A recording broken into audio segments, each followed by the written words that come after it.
नमस्कार। आंसर की आपके सामने है। उम्मीद करता हूँ कि आप लोगों ने टेस्ट दिया होगा और जिसने भी टेस्ट दिया है उसे प्लीज़ मिला लीजिए, ठीक है। पहले क्वेश्चन का आंसर, लोकसभा अध्यक्ष अपना इस्तीफा किसको देते हैं? उपाध्यक्ष को। उपाध्यक्ष को संबोधित करके अपना इस्तीफा देते हैं। लोकसभा का अध्यक्ष अपना इस्तीफा किसको देता है? उपाध्यक्ष को। और उपाध्यक्ष को अगर देना हो तो वो अध्यक्ष को देगा। क्लियर हो गया? पहले का आंसर है लोकसभा के उपाध्यक्ष को अपना इस्तीफा देते हैं लोकसभा के अध्यक्ष। दूसरा क्वेश्चन, राष्ट्रपति बनने के लिए न्यूनतम आयु मिनिमम एज 35 ईयर्स। कितने ईयर्स? 35 साल। 35 वर्ष की आयु अटेंड कर चुके हों। देखिए, राष्ट्रपति से रिलेटेड क्वेश्चन आने की पूरी संभावनाएं हैं। अगला क्वेश्चन हो गया, ये सिंपल क्वेश्चन था, स्ट्रेट फॉरवर्ड था।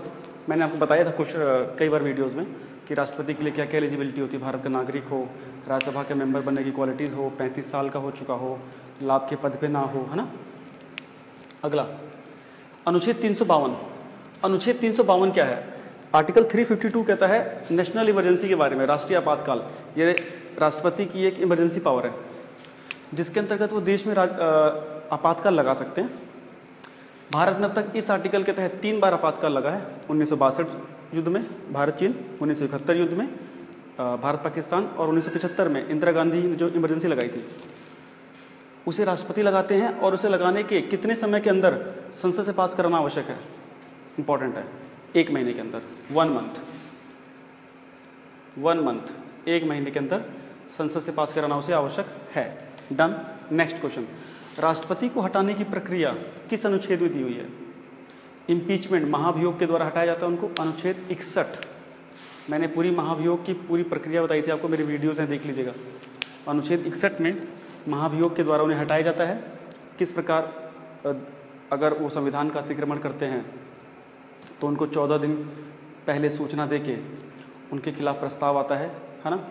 प्रस्ताव आने के बाद कुल सदन के 2/3 बहुमत से पास होता है, फिर दूसरे सदन में जाता है, वहाँ से पास होता है और उसके पश्चात ये माना जाता है कि प्रक्रिया पूर्ण हो गई है और राष्ट्रपति को उसी दिन से इस्तीफा देना पड़ता है। आर्टिकल 61। नेक्स्ट है, मंत्रिपरिषद किसके प्रति उत्तरदायी है? जो हमारा केंद्रीय प्रशासन है किसके प्रति उत्तरदायी है? संसद के प्रति उत्तरदायी है। संसद में उसे जवाब देना पड़ता ना, खासतौर से लोकसभा। जब तक लोकसभा में मंत्रिपरिषद का बहुमत है तब तक ही वो रहेगी सत्ता में, तब तक ही शासन रहेगा। अदरवाइज मंत्रिपरिषद भंग हो जाएगा तुरंत से, है ना। मैंने बताया था पिछली क्लासों में ही। मंत्रिपरिषद किसके प्रति उत्तरदायी है? संसद के प्रति उत्तरदायी है। डन हो गया। पॉकेट वीटो, राष्ट्रपति की वीटो पावर्स होती है ना 3 टाइप की, उसमें एक पॉकेट वीटो होती है जिसे जेबी वीटो भी कहते हैं, है ना। 3 वीटो होते हैं, एक एब्सोल्यूट वीटो, एक सस्पेंशन वीटो और एक जेबी veto, means power veto. Absolute veto में क्या होता है? अत्यांतिक वाले में कि बिल्कुल ही मना ही कर देता है कि वो बनेगा ही नहीं, कैंसिल कर देता है राष्ट्रपति विधेयक को जो उसके पास साइन होने के लिए आता है। ऐसा कब होता है? या तो वो गैर सरकारी विधेयक हो या जिस सरकार ने उन्हें उनके पास भेजा है वो सरकार भंग हो चुकी हो, हट चुकी हो, खत्म हो चुकी हो, है ना, तभी होता है। दूसरा सस्पेंशन वीटो होता है कि कुछ समय के लिए रख के फिर वापस भेज दिया सुधार करने के लिए। और तीसरा होता है पॉकेट वीटो, जिसमें राष्ट्रपति अनिश्चित काल तक उस विधेयक को अपने पास पड़े रहने देता है, उसमें साइन ही नहीं करता। ठीक है, दिक्कत हो जाती है।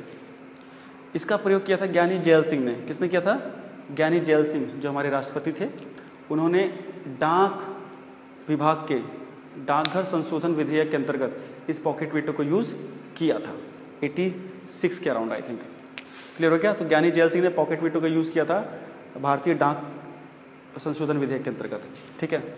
अटॉर्नी जनरल, महान्यायवादी की नियुक्ति कौन करता है? अनुच्छेद 76 में महान्यायवादी का जिक्र है, वो मैं आगे आपको बताऊंगा, ये मैंने बताया नहीं है, लेकिन ये मैंने बताया हुआ है कि महान्यायवादी की नियुक्ति कौन करता है? राष्ट्रपति। भारत का सर्वोच्च विधि अधिकारी होता है, सर्वोच्च लॉ ऑफिसर होता है, भारत सरकार को रिप्रेजेंट करता है कोर्ट्स में। ठीक है, तो कौन करता है महान्यायवादी की नियुक्ति? राष्ट्रपति। डन। आगे चलते हैं। संविधान में समवर्ती सूची कहाँ से ली गई है? ऑस्ट्रेलिया से। कंकरेंट लिस्ट, 3 लिस्टें होती है ना, राज्य सूची और केंद्र सूची और समवर्ती सूची। ये सूची हमने अभी की नहीं है, लेकिन ये क्वेश्चन मैंने उठाया है संविधान निर्माण के समय पे, है ना, कि क्या चीज़ कहाँ से ली गई है। तो उसमें समवर्ती सूची कहाँ से ली गई है? ऑस्ट्रेलिया से। 8th का आंसर ऑस्ट्रेलिया। 9th किस अनुच्छेद में समान नागरिक संहिता यूनिफॉर्म सिविल कोड, बड़ा फेमस है ना यूनिफॉर्म सिविल कोड, किस में जिक्र किया गया इसका? बड़ी लड़ाई इस पे है। भारत में यूनिफॉर्म सिविल कोड अभी नहीं है। भारत में कई अन्य धर्मों के भी कानून चलते हैं, एक समान कानून अभी पूरी तरह लागू नहीं हुआ। जैसे जम्मू कश्मीर में अलग कानून है, उसके बाद कुछ मुस्लिम धर्मों में अलग कानून है शरीयत का। तो यूनिफॉर्म सिविल कोड की अनुशंसा की गई लेकिन अभी तक हुआ नहीं है। तो किस अनुच्छेद में बोला गया है? अनुच्छेद 44। ये एक नीति निर्देशक सिद्धांत है, एक नीति निर्देशक तत्व के अंतर्गत इसको अनुच्छेद 44 में इसके बारे में बात की गई है। क्लियर हो गया? मौलिक कर्तव्य किस कमेटी की सिफारिश पर लागू हुए थे? देखिए, जब भारत का संविधान बना तो मूल संविधान में ना मौलिक कर्तव्य नहीं था, फंडामेंटल ड्यूटीज़ नहीं थी। ये आया 1976 में, 1976 में 42 अमेंडमेंट के तहत। ओके, उसमें सरदार स्वर्ण सिंह कमेटी के कहने पे, सरदार स्वर्ण सिंह कमेटी के कहने पे मौलिक कर्तव्य लागू किए गए संविधान में। इन्होंने अनुशंसा की थी कि 8 मौलिक कर्तव्य डाले जाएं, डाले गए 10, और उसके बाद एक और ऐड कर दिया गया 86वें संशोधन के बाद, हो गए वो 11। तो वर्तमान में कितने संशोधन हैं और कितने मौलिक कर्तव्य हैं? 11। संविधान के किस हिस्से में है? 4A। संविधान के कौन से पार्ट में है? 4A। 4th में नीति निर्देशक, 4th A में मौलिक कर्तव्य, पूरे का पूरा ये हिस्सा ही अमेंड करके डाला गया। ठीक है जी, डन। अनुच्छेद 17। अनुच्छेद 17 बहुत इंपॉर्टेंट है, आज भी पेपर में आया हुआ है। आर्टिकल 17 अस्पृश्यता, भेदभाव, छुआछूत के विरुद्ध है, कि जो कोई छुआछूत को अपराध घोषित किया गया, ये ऐसा एक्ट है जिसके अंतर्गत सजा हो सकती है व्यक्ति को। समझ गए? ये राज्य के खिलाफ भी है और व्यक्ति इंडिविजुअल के खिलाफ भी है, कि कोई भी छुआछूत नहीं कर सकता किसी भी व्यक्ति के साथ। अब अस्पृश्यता, अनटचेबिलिटी, ठीक है। 17 बहुत ही इंपॉर्टेंट है, बता रहा हूँ। किस केस के में प्रस्तावना को संविधान का अंग माना गया? उद्देशिका या प्रस्तावना एक ही बात है। केशवानंद वर्सेस केरल सरकार, केशवानंद भारती वर्सेस केरल सरकार, जिसके अंतर्गत शंकराचार्य थे हमारे, ये केशवानंद भारती, जिसके अंतर्गत घोषणा सुप्रीम कोर्ट ने कहा कि प्रस्तावना संविधान का अंग है, इसलिए इसमें भी संशोधन हो सकता है, लेकिन जो भी संशोधन होगा वह संविधान के मूल ढांचे के खिलाफ ना हो। मतलब बेसिक स्ट्रक्चर का ख्याल रखा जाए, है ना, कि संविधान का अंग तो माना इस प्रस्तावना को, अब संविधान का अंग हो गया तो इसमें भी संशोधन हो सकता है, लेकिन जो भी संशोधन हो वह इसकी संविधान की मूल भावना को ख़त्म ना करे। समझ गए? मूल भावना जैसे प्रभुसत्ता संपन्न गणराज्य है, उसके बाद आपका धर्मनिरपेक्ष, पंथनिरपेक्ष, है ना, समाजवादी, सारी व्यवस्थाएं उसमें इंटैक्ट रहे, उसमें कोई नेगेटिव सेंस ना जाए। डन हो गया। नेक्स्ट क्वेश्चन है, न्यायिक पुनरावलोकन किस देश से लिया गया है? आर्टिकल 13 में है ये।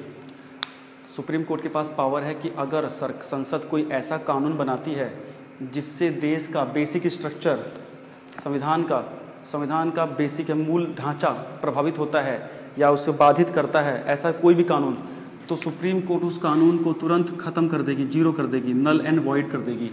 ठीक है, इसी को जुडिशियल रिव्यू बोला जाता है। आर्टिकल 13 से रिलेटेड है, अमेरिका से लिया गया है। ठीक है, ये प्रावधान भारत में और अमेरिका में है, न्यायिक पुनरावलोकन सुप्रीम कोर्ट का। इसी के आधार पे इसको ना सुप्रीम कोर्ट भारतीय संविधान का संरक्षक बोला गया। इसी के आधार पे सुप्रीम कोर्ट को भारतीय संविधान का संरक्षक बोला गया, कस्टोडियन ऑफ और कॉन्स्टिट्यूशन, जुडिशियल रिव्यू की पावर की वजह से। बिकॉज कोई भी ऐसा कानून आएगा जो संविधान का अतिक्रमण करता हो या संविधान की मूल भावना के खिलाफ हो, उसे सुप्रीम कोर्ट बिल्कुल नल एंड वॉइड कर देगी, खत्म कर देगी। डन। अगला, भाषा के आधार पर बनने वाला पहला राज्य? आंध्र प्रदेश। आंध्र प्रदेश 1953। डन। श्री रामल्लू के आमरण अनशन के बाद हुआ था, जो उनकी मृत्यु हो गई थी, उसके बाद आंध्र प्रदेश बना था तेलुगु भाषा के आधार पे। तेलुगु भाषा के आधार पे बना था पहला राज्य आंध्र प्रदेश। अगला है, संविधान सभा में उद्देश्य प्रस्ताव किसने पेश किया था? 13 दिसंबर 1946 को पेश किया गया था। ठीक है, जवाहरलाल नेहरू के द्वारा। किसके द्वारा? जवाहरलाल नेहरू के द्वारा इसी उद्देश्य प्रस्ताव को पास किया गया, और जो कि बाद में भारत की प्रस्तावना बना, प्रियम्बल बना। ठीक है, JL नेहरू, जवाहरलाल नेहरू, 15वें का आंसर। नेक्स्ट है, भारत एक गणतंत्र है, क्या अर्थ है इसका? गणतंत्र और लोकतंत्र में क्या अंतर था? सब लोग सोचते हैं गणतंत्र मतलब कि जहाँ लोग चुने, जहाँ लोग, ऐसा नहीं है। लोकतंत्र और गणतंत्र में अंतर होता है। लोकतंत्र मतलब कि लोगों का तंत्र, जहाँ सबको लोग चुन रहे हैं, लोगों का शासन है। तो गणतंत्र का मतलब क्या है? गणतंत्र का मतलब है कि ऐसी व्यवस्था जिसमें देश का सर्वोच्च पद जनता के द्वारा भरा जाए, देश के सर्वोच्च पद को जनता चुने। जैसे हमारे देश का राष्ट्रपति, भारत में भी लोकतंत्र है, ब्रिटेन में भी लोकतंत्र है, लेकिन ब्रिटेन गणतंत्र नहीं है, जबकि भारत गणतंत्र भी है। बिकॉज ब्रिटेन का सर्वोच्च जो पद है वो सम्राट का है, उसे जनता नहीं चुनती, वो वंशानुगत है। तो कि भारत का जो सर्वोच्च पद है राष्ट्रपति का है, जिसे चुना जा रहा है। देखिए इलेक्शन हुए थे, है ना, इलेक्शन हुए राष्ट्रपति के कल, तो क्लियर हो गया। गणतंत्र का मतलब जिसमें सर्वोच्च संवैधानिक पद जो उस देश का, उसको जनता के द्वारा भरा जाए, तो वो देश गणतंत्र कहलाता है। डन। अगला है झंडा समिति के अध्यक्ष राजेंद्र प्रसाद। मैंने क्वेश्चन जानबूझ के इसलिए डाला है बिकॉज बहुत सी बुकों में इसको ना जेबी कृपलानी दिया हुआ है। ध्यान रखिए, बिल्कुल गलत है जेबी कृपलानी। जेबी कृपलानी का दूर दूर तक कोई वास्ता नहीं है झंडा समिति से, ध्यान रखिएगा, ठीक है। राजेंद्र प्रसाद। अगला, संविधान की मूल प्रति पर कितने लोगों ने हस्ताक्षर किए हैं? 284 लोगों ने। कितने लोगों ने? 284 लोगों ने, 284, जिसमें 8 महिलाएं शामिल हैं, ठीक है। सरोजिनी नायडू, हंसाबेन मेहता, ये लोग शामिल थे। 284 लोगों ने साइन किए थे। 26 नवंबर 1949 को, उस दिन की बात हो रही है, 284 लोग उपस्थित थे, उतने लोगों ने साइन किए थे, जिसमें 8 महिलाएं थी साइन करने वालों में। और टोटल महिलाएं कितनी थी? 15 थी। याद हो गया। नेक्स्ट है, संविधान सभा में डॉक्टर अंबेडकर किस सीट से चुन के आए थे? कहाँ से चुन के आए थे? देखिए, ये इनके साथ यूनिक केस था। डॉक्टर अंबेडकर पहले, आज़ादी से पहले के समय पे ये चुने गए थे पूर्वी बंगाल से, जो कि पाकिस्तान बन गया बाद में। पहले वो बंगाल से चुन के आए, जो कि बाद में बंटवारे के बाद पाकिस्तान बन गया, तो उन्होंने उस जगह से इस्तीफा दिया। और फिर ये बम्बई प्रेसिडेंसी में पूना सीट से जीत के आए। कहाँ से जीत के आए? पूना। पूना से फिर इन्होंने भारतीय संविधान सभा में चुन के लाए गए, ठीक है। ये 19 क्वेश्चन हो गए, इसके एक्सप्लेनेशन हो गए। मान के चलिए ये सारे क्वेश्चन बहुत इंपॉर्टेंट है, आपको इन टेस्ट में से क्वेश्चन जरूर मिलेंगे। और इसका क्वेश्चन बैंक तैयार कीजिए आप लोग, और अपने जो भी मार्क्स है प्लीज़ सब लोग, सबके मार्क्स मुझे चाहिए, प्लीज़ अपने मार्क्स आप लोग जरूर डालिए, ताकि मुझे पता लगे कि अभी हमें कहाँ कहाँ सुधार करना है, ठीक है। इसके बाद नेक्स्ट वीडियो हमारे पॉलिटी सिलेबस का आएगा और कुछ करंट अफेयर्स का आएगा। तो तब तक वेट कीजिए, ज़्यादा बात करने की भी स्थिति में हूँ नहीं मैं। तैयार कीजिए, बहुत मेहनत के साथ ही कोशिश हो रही है, आप लोग इसका प्लीज़ फ़ायदा उठाइए। आप लोगों के लिए की कोशिश हो रही है, आप लोग इसका फ़ायदा नहीं उठाएंगे तो फिर कोई औचित्य नहीं रहेगा इसे करने के लिए, ठीक है। Thank you so much.